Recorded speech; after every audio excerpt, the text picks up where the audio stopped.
एक बार की बात है। चंदन नगर गांव में गबरू नाम का एक किसान रहा करता था। गबरू एक नेक और ईमानदार आदमी था।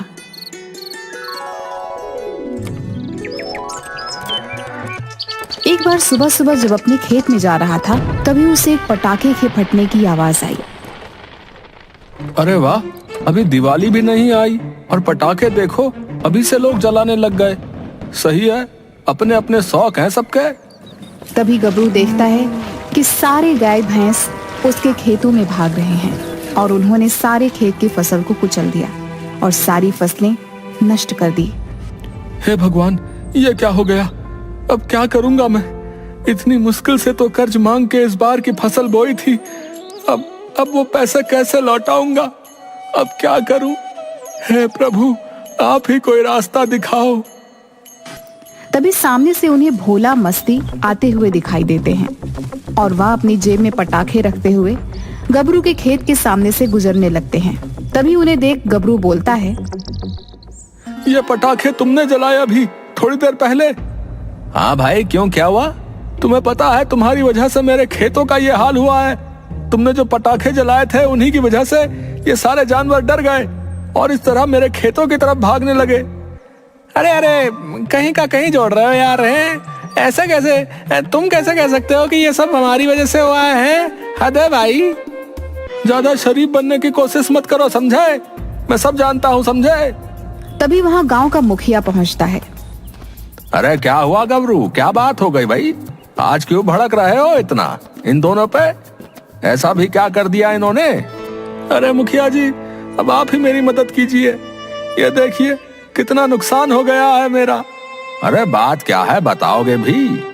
आज जब मैं आ रहा था तो मैंने आते वक्त पटाखों के जलने की आवाज सुनी और जब मैं खेत पे पहुंचा तो मैंने देखा कि पास के तबेले के सारे जानवर मेरे खेतों में इधर से उधर भाग रहे हैं और तभी मैंने इन्हें उसी तरफ से आते हुए देखा और इनके पास पटाखे भी हैं। आप चाहें तो इनकी जेब में देख सकते हैं। अरे तो भाई, हमने कब मना किया है कि नहीं है? बस हम तो ये कहने की कोशिश कर रहे हैं कि हमारा तुम्हारी फसल खराब होने के पीछे कोई हाथ नहीं है। हाँ, लेकिन तुम हो कि कुछ सुनने को तैयार ही नहीं हो। हम समझ सकते हैं कि तुम्हारा भारी नुकसान हुआ है, लेकिन तुम्हें भी समझना चाहिए ना कि ऐसे किसी पे तुम अपने नुकसान की भरपाई नहीं डाल सकते भाई। हो सकता है तुम्हारी फसल के नुकसान के पीछे कोई और हो, तुम उसका पता लगाओ। है, मैं वादा करता हूँ कि उसे जरूर उसके किए का दंड दूंगा। ये कैसी बातें कर रहे हैं मुखिया जी? इन दोनों ने मेरी फसल को बर्बाद कर दिया और आप हैं कि इनकी तरफदारी कर रहे हैं। अरे भाई, बात तरफदारी की नहीं है गबरू। मैं जानता हूँ कि ये दोनों कैसे हैं। अब देखो, तुम्हें भी तो केवल इन पर ही शक है। तुमने ये सब अपनी आंखों से होते हुए थोड़ी ना देखा है। बोलो, देखा है? बताओ। नहीं ना, तो बोलो, तुम कैसे कह सकते हो कि तुम्हारी फसल इन्होंने ही खराब की है? मुझे लगता है सारे जानवर खुद ही तबेले से भाग गए होंगे और इतनी अच्छी फसल देख खाने के लिए दौड़े चले आए होंगे। अब जानवर हैं, नादान हैं, इन्हें अब क्या ही बोल सकते हैं? तुम ही बताओ। और जो इनके पास पटाखे हैं उनका क्या मुखिया जी? वो भी तो एक सबूत है ना। कैसी बातें कर रहे हो गबरू? दिवाली आने वाली है, बस पिछले साल के पटाखे देख रहे थे कि काम कर भी रहे हैं कि नहीं। हाँ गबरू, भाई साहब सही बोल रहे हैं। पिछले साल के कुछ पटाखे बच गए थे, वही देख रहे हैं कि काम कर भी रहे हैं या नहीं। आप हमें गलत समझ रहे हो गबरू भाई। तुम दोनों भी सच जानते हो, लेकिन मुखिया जी के सामने झूठ बोल रहे हो। कोई बात नहीं, इसकी सजा तुम्हें जरूर मिलेगी। देखना, भगवान तुम्हें माफ नहीं करेगा, याद रखना। हाँ। इसके बाद गबरू मटके बना के उन्हें बाजार में बेचने लगा और ऐसे इंसान की तलाश करने लगा जो उन दोनों चतुरों को मात दे सके। इसी तरह कई दिन बीत गए। एक दिन जब गबरू मटके बेच रहा था तो उसने देखा कि एक आदमी समोसे की दुकान में समोसे खा रहा होता है और पैसे देने के वक्त जब वहाँ एक और आदमी आता है तो उससे वो मीठी मीठी बातें करने लगता है। अरे भाई, कहाँ से हो? भाई बस नगर खजूरा से आया हूँ, इधर से गुजर रहा था तो सोचा कि कुछ खा लेता हूँ। बहुत बढ़िया भाई, यहाँ के समोसे इतने स्वादिष्ट होते हैं कि दूर दूर से यहाँ लोग आते हैं। आपने बहुत सही किया यहाँ आके। मैंने भी अभी यहाँ बैठकर समोसे खाए। मेरी तो आत्मा तृप्त हो गई भाई। रुको, आपके लिए भी अभी 2 समोसे मंगा देता हूँ। और हाँ, समोसे मेरी तरफ से हैं, इसलिए आप इसके पैसे मत दीजिएगा, ठीक है? आपका चेहरा मेरे स्वर्गीय भाई से मिलता है। आपको खाते देख समझूंगा कि उन्हें खिला रहा हूँ। कृपा कर खा लीजिएगा। रुकिए, अभी मंगाता हूँ। भाई 2 समोसे उनकी टेबल पर लगवा दो। और सुनो, पैसे वो ही देंगे, मेरे भी और उनके भी, समझ गए ना? मेरे बड़े भैया हैं वो। बड़े भैया आ रहे हैं समोसे, मैं जा रहा हूँ, बाकी आप देख लेना। ठीक है। इसके बाद सुकड़ा वहाँ से चला जाता है। अरे भाई, अभी क्यों जा रहे हो? भाई जरा जरूरी काम आ गया है, जाना पड़ेगा। लेकिन आप चिंता मत करिए, सब कर दिया है मैंने, ठीक है? ठीक है भाई, अपना ध्यान रखना है। फिर मिलेंगे। भगवान करे दोबारा देखने की नौबत ना आए, वरना बहुत बुरी तरह पिटूंगा मैं।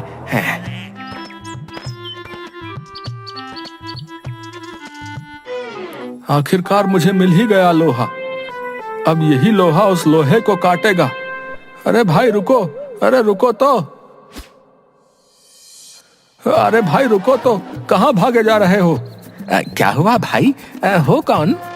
भाई मेरा नाम गबरू है, इधर पास के ही गांव में रहता हूँ। मैंने अभी देखा तुमने क्या किया। जो भी कहो तुम हो बड़े चतुर। अरे पागल हो क्या? इतनी जोर से मत बोलो, किसी को पता चल गया तो लेने के देने पड़ जाएंगे भाई। अब ये बताओ, चाहिए क्या तुम्हें? क्यों मेरे पीछे पड़े हो? अरे भाई पीछे नहीं पड़ा हूँ तुम्हारे, बस तुमसे मदद चाहिए भाई। मदद कैसी? अरे भाई जान न पहचान, तुम मेरा मेहमान है। अरे ऐसे मत करो भाई, मुझे तुम्हारी मदद चाहिए। हमारे गांव में 2 लड़के हैं, खुद को बहुत चतुर समझते हैं, लेकिन तुमसे मिलने के बाद मैं समझ गया हूँ कि तुम भाई सबसे बड़े चतुर हो। उसमें क्या नई बात है, वो तो मैं हूँ ही। अरे भाई ये तो तुझे पता है ना कि तू उन दोनों से भी बड़ा चतुर है, लेकिन इधर आसपास के सारे लोग तो उन्हें ही सबसे बड़ा चतुर मानते हैं ना। तो तुम्हारे इतने चतुर होने का क्या फायदा, बताओ? अब ये बताओ, चाहते क्या हो मुझसे? उन दोनों की वजह से मेरी सारी फसल खराब हो गई भैया। उन्होंने कुछ पटाखे जलाए और उनसे तबेले के सारे जानवर डर गए और वो मेरे खेत की तरफ भागने लगे। कर्ज मांग के फसल बोई थी, अब इस नुकसान को मैं कैसे चुकाऊंगा भैया? उन दोनों को अपनी चतुराई पे बहुत घमंड है ना। मैं उन्हें दिखाना चाहता हूँ कि कोई है जो उनसे भी बड़ा महाचतुर है, जो उन्हें टक्कर दे सकता है। भाई तुम्हारी जरूरत है। बदले में मुझे क्या मिलेगा? इससे ज्यादा भला क्या हो सकता है कि आसपास के सारे तुम्हारी चतुराई की कहानी अपने बच्चों को सुनाए। बोलो, इस तरह लोगों को ठग कर क्या मजा है? मजा तो तब है जब सब लोग तुम्हारे गुणगान गाएं, तुम्हारी वाहवाही करें भैया। सोच लो भाई, मुझे तो मिल जाएगा कोई और जो मेरा बदला लेने में मेरी मदद करे, लेकिन तुम्हें यह मौका दोबारा नहीं मिलेगा भैया। सोच लो भाई, सबको साबित कर दो कि तुम कौन हो। हाँ ठीक है, अब बताओ करना क्या है? हमें पहले उन दोनों को अलग करना होगा। दोनों जब तक साथ हैं तब तक उनसे आगे जाना थोड़ा मुश्किल हो जाएगा भैया। चलो तुम मेरे साथ। इसके बाद दोनों गांव की तरफ जाते हैं। तभी उन्हें चाय की दुकान पे मुखिया जी और वो भोला मस्ती दोनों बैठे हुए दिखाई देते हैं। अरे गबरू, आओ आओ बैठो। क्या हुआ मुखिया जी, इतने परेशान क्यों हैं आप? क्या बात हो गई? इनसे मिलिए, ये हमारे पास के गांव के मुखिया जी। इन्होंने हमारे गांव के भोला मस्ती के बारे में बहुत सुना है, इसलिए ये इन दोनों के लिए एक चुनौती लेकर आए हैं। अगर इन दोनों ने ये समस्या सुलझा दी तो ये मान जाएंगे कि जो आसपास के गांव वाले कहते हैं वो सच है। लेकिन अभी तक भोला मस्ती भी इस चुनौती का जवाब ढूंढ नहीं पाए हैं। वो सवाल क्या है? ये 3 मूर्तियां हैं, तुम्हें बताना है कि इन मूर्तियों में क्या असमानता है, तभी हम मानेंगे कि लोग जो कहते हैं वो सही कहते हैं। इसके बाद सुकड़ा काफी देर तक उन तीनों को देखता है और वहाँ से भाग जाता है। तभी मस्ती बोलता है, ये तुम्हारा वो चतुर बुद्धिमान है जो हमसे ज्यादा होशियार है भाई। और तीनों मूर्तियों के कानों के अंदर एक एक धागे को डालता है। एक मूर्ति से धागा दूसरे कान से बाहर निकल जाता है, दूसरी मूर्ति से धागा मुंह से बाहर निकल जाता है और तीसरी मूर्ति का धागा उसके पेट से बाहर निकल जाता है। इसके बाद सुकड़ा सबको मूर्ति के इस व्यवहार के बारे में बताता है। पहली मूर्ति बताती है कि कुछ लोग ऐसे होते हैं, जब उन्हें कोई कुछ बताता है तो वो एक कान से सुनकर दूसरे कान से बाहर निकाल देता है। और दूसरी मूर्ति उन लोगों को दर्शाती है जो किसी बात को सुनने के बाद इधर की उधर कर देते हैं। लेकिन ये तीसरी मूर्ति उन भरोसेमंद लोगों का प्रतीक है जिनसे आप अपनी हर बात कह सकते हो, जो आपकी हर बात अपने तक ही रखते हैं।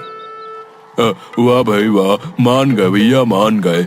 आज मैं मान गया कि जो लोग भी इस गांव के बारे में कहते हैं वो सही कहते हैं भैया। जिनके पास तुम्हारे जैसे बुद्धिमान लोग हों, उस गांव का तो विकास निश्चित है। इतना भी क्या खास है इसमें? आज तक सारी मुश्किलें हम दोनों ने ही ठीक की हैं। एक सवाल का जवाब देने से कोई बुद्धिमान नहीं बन जाता है। अच्छा, तो ऐसी बात है तो एक प्रतियोगिता रख लेते हैं तुम दोनों के बीच। जो जीता वही यहाँ का नंबर 1 चतुर। क्या बोलते हो, है मंजूर? हाँ मंजूर है। हाँ, हमें भी मंजूर है। तू तो रहने ही दे, तुक्के में जीतने वाले चतुर नहीं कहलाते, समझे? भाई वो तो बाद में ही पता चलेगा। ठीक है, फिर तो तय रहा भैया। अगले हफ्ते हम एक प्रतियोगिता का आयोजन करेंगे जिसमें जीतने वाले को मिलेगा यहाँ का नंबर 1 चतुर का खिताब, समझे? इसके बाद सब अगले हफ्ते प्रतियोगिता स्थल पर पहुंच जाते हैं। आज की प्रतियोगिता के आयोजक हमारे पड़ोसी गांव के मुखिया जी का हम दिल से यहाँ मंच पे स्वागत करते हैं। हम उनसे विनती करते हैं कि वो मंच में आकर प्रतियोगिता को आगे बढ़ाएं। धन्यवाद। आज की प्रतियोगिता में हमारे साथ एक तरफ भोला मस्ती और दूसरी तरफ गबरू और सुकड़ा है। ये प्रतियोगिता हमें बताएगी कि आखिर कौन है यहाँ का नंबर 1 चतुर। इस प्रतियोगिता के 3 चरण होंगे। इनमें से 2 चरणों में आपसे केवल सवाल पूछे जाएंगे, लेकिन तीसरे चरण में आपको अपनी बुद्धिमानी को साबित करना होगा। आपको एक सभा पे निकलना होगा, वहां आपको हर चुनौती का सामना करना होगा और अंत में वहां आपको एक अजीब सा संदूक मिलेगा जिसे आपको हमारे पास लाना होगा। आज के पहले चरण का सवाल 1, ऐसा कौन सा धन है जिसे चोर देख तो सकता है लेकिन चुरा नहीं सकता? इसके बाद भोला, मस्ती और सुकड़ा तीनों इस सवाल का जवाब सोचने लगते हैं। तभी भोला को अचानक कुछ याद आता है और वो तुरंत खड़ा हो जाता है। विद्या। क्या बात है, भोला को मानना पड़ेगा। इतनी जल्दी इस सवाल का उसने बिल्कुल सही जवाब दिया है। विद्या, केवल विद्या ही वो धन है जिसे चोर सिर्फ देख सकता है लेकिन कभी चुरा नहीं सकता। गबरू और सुकड़ा थोड़ा संभल के।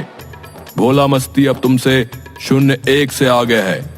अगर अगले चरण में गबरू और सुकड़ा ने भोला मस्ती के समान अंक प्राप्त नहीं किए तो उनका तीसरे चरण में भाग लेना मुश्किल हो जाएगा। बड़े आए हमारी बराबरी करने वाले। यहाँ के सबसे ज्यादा बुद्धिमान तो हम दोनों ही हैं, समझे? अब तो कुछ करना ही होगा, वरना इन दोनों के घमंड को तोड़ने का ये मौका हाथ से निकल जाएगा। चलिए, इसी के साथ दूसरे चरण का सवाल। उस चीज का नाम बताओ जिससे आग जला नहीं सकती, उसे काटा नहीं जा सकता, पानी उसे भिगो नहीं सकती, जो जन्म से लेकर चिता तक साथ चलती है लेकिन फिर भी पूरा जीवन बिना आत्मा के काटती है। सोच भाई, जल्दी कुछ सोच। रुक जाना, सोच रहा हूँ ना। हमसे पहले उन्होंने सोच लिया तो क्या इज्जत रह जाएगी हमारी, जल्दी कर। हाँ तो तू भी तो कुछ सोच ले, सब कुछ मैं ही सोचूं क्या है? दूसरी तरफ सुकड़ा, तुम्हें क्या लगता है इस सवाल का जवाब क्या हो सकता है? हाँ गबरू भैया, वही सोच रहा हूँ। तभी गबरू के हाथ से टेबल पर रखा पानी का ग्लास गिर जाता है। उसकी परछाई से सुकड़ा को सवाल का जवाब मिल जाता है। क्या हुआ सुकड़ा भाई, क्यों मुस्कुरा रहे हो? जल्दी ही पता चल जाएगा। इसका जवाब है परछाई। न जल सकती है, न कट सकती है, न भीग सकती है। यही वो चीज है जो जन्म से लेकर मृत्यु तक साथ चलती है और इसकी कोई आत्मा भी नहीं होती। वाह, तुमने तो दिल खुश कर दिया। इसी के साथ दूसरा चरण भी खत्म हुआ। दोनों ही दल समान अंकों के साथ अब तीसरे चरण में प्रवेश करेंगे और जो भी जीतेगा वही होगा यहाँ का नंबर 1 चतुर। लेकिन तीसरे चरण की प्रतियोगिता कल होगी।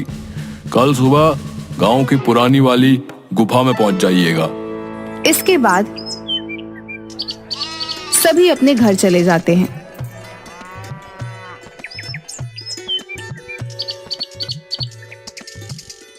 अगले दिन सभी लोग गांव की पुरानी वाली गुफा के बाहर खड़े हो जाते हैं। थोड़ी देर बाद वहां मुखिया भी आ जाता है। अरे वाह वाह, लगता है आज थोड़ा मुझे ही देर हो गई। ज्यादा इंतजार तो नहीं कराया ना आपको? अरे नहीं मुखिया जी, सही समय पे आए हैं। हम सब भी अभी आए हैं। चलिए अब आप आगे की प्रतियोगिता शुरू करिए। जी बिल्कुल। भोला, मस्ती, गबरू और सुकड़ा, अब तुम ध्यान से सुनो। तुम सबको इस गुफा के अंदर जाना है। रास्ते में तुम्हें बहुत सारी चुनौतियां मिलेंगी, लेकिन तुम्हें उनका सामना करना होगा। आखिर में तुमको एक संदूक मिलेगा और जो भी उसके संदूक को लेकर आएगा वही होगा हमारा नंबर 1 चतुर। इसके बाद सभी लोग अंदर चले जाते हैं। यहाँ तक पहुँच तो गया, इसका ये मतलब नहीं कि तुम यहाँ के नंबर 1 चतुर बन जाओगे, समझे? चलना तो आता नहीं बड़े आए नंबर 1 चतुर बनने। इसके बाद मस्ती जैसे ही गुस्से में उठता है वैसे ही पैर फिसलने की वजह से फिर से गिर जाता है। इसके बाद गबरू और सुकड़ा उस पे हंसने लगते हैं। चलो सुकड़ा, इनके चक्कर में कहीं हम पीछे ना रह जाएं। हाँ गबरू भाई, सही कहा। इसके बाद गबरू और सुकड़ा आगे बढ़ जाते हैं।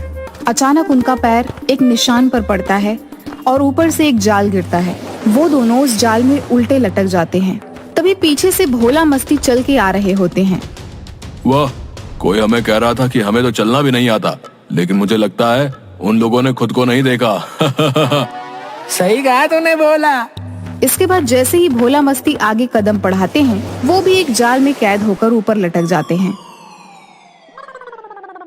मेरी बात मानो तो तुम कुछ बोलो ही मत, क्योंकि तुम जितनी बार मुंह खोलोगे उतनी बार मुसीबत में पड़ोगे। क्यों गबरू भैया? भोला मस्ती गुस्से में अपना मुंह फेर लेता है। तभी सुकड़ा अपनी जेब से एक चाकू निकालता है और उस जाल को काट देता है और दोनों वहां से नीचे उतर जाते हैं। और नीचे से सुकड़ा बोलता है, ये चाहिए, जल्दी बोलो ये चाहिए। हाँ चाहिए। अरे देखो कैसे हमारे 2 जंगली बिल्ले अपनी लाइन पर आ गए हैं। तुम दोनों ऐसा करो, 1 से 1000 तक की गिनती करो, तब तक हम गुफा में थोड़ा आगे जाके आते हैं। तुम दोनों को तो हम देख लेंगे। हाँ हाँ देख लेना, पर पहले यहाँ से निकलो तो सही। इसके बाद सुकड़ा और गबरू आगे गुफा में निकल जाते हैं। तुम्हारे पास वो चाकू कहाँ से आया? वो मैं हमेशा अपने पास एक चाकू रखता हूँ, क्या पता कब जरूरत पड़ जाए। मेरे गुरुजी कहते थे कि मुसीबतें कभी भी बता के नहीं आती, इसलिए जिन भी चीजों का पता ना हो उन चीजों के लिए भी तैयार रहना चाहिए। तभी उन्हें सामने एक विशाल मूर्ति नजर आती है। एक तीर के निशान का पत्थर मिलता है। कितनी विशाल मूर्ति है भैया, लेकिन ये तीर, इसका क्या मतलब होगा? ये तीर का निशान मुझे लगता है किसी दिशा की ओर संकेत करना चाह रहा है, लेकिन कैसी दिशा?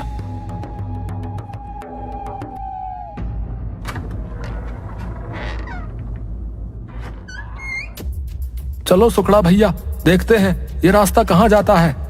इसके बाद दोनों के दोनों अंदर चले जाते हैं। वो जैसे ही दरवाजे के अंदर जाते हैं तभी वो देखते हैं कि वहां पर 2 रास्ते दिख रहे हैं, जिसमें से एक रास्ता साफ होता है और दूसरी तरफ झाड़ियां होती हैं। तो गबरू भैया क्या सोचा है, किस तरफ जाएं? सुकड़ा भैया मुझे तो लगता है हमें इन झाड़ियों वाला रास्ता चुनना चाहिए, क्योंकि आसान दिखने वाला रास्ता कभी भी आसान नहीं होता। तभी वहां भागकर भोला मस्ती दोनों आ जाते हैं। तो तुम आ ही गए, आओ इधर 2 रास्ते हैं, तुम कौन सा चुनोगे? तुमसे मतलब? चलो चोरों हम तो चले, चलो गबरू भैया। जाओ जाओ, हम भी देखते हैं क्या ही उखाड़ लेते हो। चलो भैया चलते हैं यहाँ से। इसके बाद गबरू कांटेदार रास्ते पर निकल जाता है और गबरू का शरीर छोटा होने के कारण वो झाड़ के नीचे से निकल जाता है, लेकिन सुकड़ा को जहाँ तहाँ झाड़ियों के कांटे चुभने लगते हैं। अरे गबरू भैया, अरे मुझे भी निकालो, तुम्हारा तो सही है, चुपचाप नीचे से निकले जा रहे हो और यहाँ पर कांटे चुभे जा रहे हैं मुझे। इसके बाद वो दोनों अंदर चले जाते हैं। वहाँ उन्हें एक तालाब मिलता है जिसके बीचों बीच संदूक रखा होता है। उस तालाब के बीच के रास्ते के दोनों साइड बहुत सारे सांप होते हैं। सुकड़ा सांपों को देखकर बहुत डर जाता है। इतने सारे सांप, मैं यहाँ नहीं रह सकता, मैं जा रहा हूँ। मुझे नहीं बनना कोई चतुर वतुर। अगर जिंदा ही नहीं रहा तो क्या करूंगा नंबर 1 चतुर बनकर। देखो गबरू भैया, मुझे माफ करो, मैं यहाँ और नहीं रह सकता। अरे सुकड़ा भैया, कैसी बातें कर रहे हो? अरे इस तरह मुझे यहाँ अकेले छोड़ के तो मत जाओ। देखो भैया, भाईचारा अपनी जगह है और जान अपनी जगह। मुझे माफ कर दो, मैं तो जा रहा हूँ। अरे अब क्या करूं, ये भी चला गया। अपना तो टाइम ही खराब है। अब इन सांपों से कैसे बचाऊं अपनी जान? कुछ सोच गबरू, कुछ सोच। वो जैसे ही तालाब के उस रास्ते पर अपना कदम रखता है, तभी वहाँ एक सांप आकर खड़ा होकर इंसान का रूप ले लेता है। क्यों आए हो यहाँ? तुम्हारा दोस्त तो भाग गया। वो काफी समझदार निकला, लेकिन लगता है तुम्हें मौत का डर नहीं। क्यों, सही कहा ना मैंने? बताओ क्यों आए हो यहाँ? या तो तुम बहुत ही बड़े लालची हो, या बात कुछ और है। क्योंकि मौत को सामने देखकर तो तुम सब भूल जाते, लेकिन फिर भी यहाँ खड़े हो। मान गए तुम्हें। मुझे कोई लालच नहीं है। मैं तो यहाँ किसी को सबक सिखाने आया हूँ। किसको? वो नागराज को सारी बात बता देते हैं। मेरी मानो, उन दोनों को भूल जाओ। ये खजाना लो और भाग जाओ यहाँ से, और अपनी जिंदगी कहीं अच्छी जगह बिताओ। जाओ। नहीं, अगर आज मैं ऐसा करूंगा तो वो दोनों किसी और के साथ ये सब करेंगे। मुझे तो खजाना मिल जाएगा, बाकियों को क्या मिलेगा? वो लोग तो बेचारे और मेहनत करेंगे ताकि उनका नुकसान की भरपाई हो सके। पेड़ काटना पड़ेगा और न जाने कब तक अपनी खुशियों के लिए लड़ना पड़ेगा। और बात रही इस खजाने की, तो मैं ये मुखिया जी को दे दूंगा। क्यों? क्योंकि वो हमारे मुखिया हैं, वही तय करेंगे इसका क्या करना है। आज तक जो भी आए, पहले तो कोई पहुंचा ही नहीं, लेकिन फिर भी एक आध जो पहुंच सके, उनके जवाब में लालच की बू आती थी। लेकिन तुम्हारे जवाब में आत्मसम्मान की रोशनी झलकती है। जाओ, ले जाओ इसको। इस जगह को अपना ही अलग वरदान प्राप्त है। यहाँ हर बार अपना नया खजाना उत्पन्न हो जाता है, ताकि जो काबिल हो उसे उसकी काबिलियत का फल मिल सके। और ये लो जादुई बीज, इसे अपने खेतों में डाल देना। तुम्हारी फसल फिर से खिल उठेगी, और तुम्हारे जीते जी तुम्हें कभी भी अनाज की कमी नहीं होगी। जाओ। तभी तालाब के बीच का रास्ता अपने आप गायब हो जाता है और वहाँ एक दरवाजा आकर खड़ा हो जाता है। इसके बाद गबरू उस दरवाजे से अंदर जाता है और अपनी गुफा के बाहर पहुंच जाता है। वहाँ सभी लोग खड़े होते हैं। ये लीजिए मुखिया जी। गबरू तुम, हमें तो लगा था कि भोला मस्ती या तो सुकड़ा ये लेकर हमारे सामने लौटेगा, लेकिन तुमने अपनी काबिलियत से हमें गलत साबित कर दिया। हमें माफ कर दो। हमने तुम्हारी काबिलियत को तुम्हारे छोटे कद की वजह से कम समझने की कोशिश की। आप सभी जानते हो इसमें क्या है? इसमें हमारे राज्य के आखिरी राजा सांत्वना का खजाना है। खजाना? इस अजीब से दिखने वाले संदूक में खजाना है? हाँ, इसमें खजाना है। वो हमेशा अपना खजाना यहाँ रखा करते थे। राजा सांत्वना ने नागराज से यह वरदान मांगा था कि वो उनके खजाने की रक्षा करें। तब से खुद नागराज उनके खजाने की रक्षा करते हैं। असल में इस खजाने के बारे में मैं शुरू से जानता था, इसीलिए मैंने ये प्रतियोगिता रखी, ताकि कोई तो ऐसा निकले जो इस खजाने तक पहुंच पाए। तुम्हें मालूम था इसमें खजाना है? हाँ, मुझे गुफा में नागराज मिले थे। उन्होंने मुझे इसके बारे में सब बता दिया था।